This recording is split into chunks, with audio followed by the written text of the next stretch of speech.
আসসালামু আলাইকুম শেখ। ওয়ালাইকুম সালাম রাহমাতুল্লাহ। আমি বাংলাদেশ থেকে সাদমান বলছি। শেখ, আমার একটা প্রশ্ন ছিল, বোবা বা বাক প্রতিবন্ধী ব্যক্তির জবাই করা পশু পাখি কি হালাল হবে? ওলামারা বলেছেন যে হালাল, কারণ কোরআনে কারিমে সূরা তাগাবুনে মহান আল্লাহ ইরশাদ করেছেন আয়াত নম্বর 16-তে, ফাত্তাকুল্লাহ মাস্তাতাতুম, তোমরা যতটা পারো আল্লাহকে ভয় করো, যথাসাধ্য আল্লাহকে ভয় করো।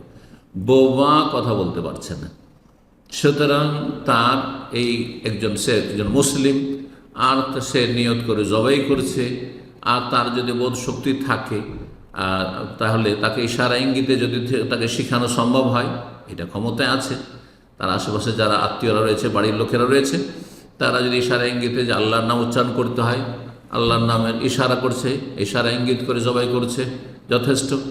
আর যদি সেটাও সম্ভব না হয় আর জবাই করে, সে মুসলিম, তার জবাই খাওয়া জায়েজ। বিসমিল্লাহ বলতে হবে, বিসমিল্লাহ আল্লাহু আকবার বলতে হবে। আর সে বোবা বলতে পারে না, সেজন্য হালাল হবে না, এমন বিধান শরীয়তে নেই।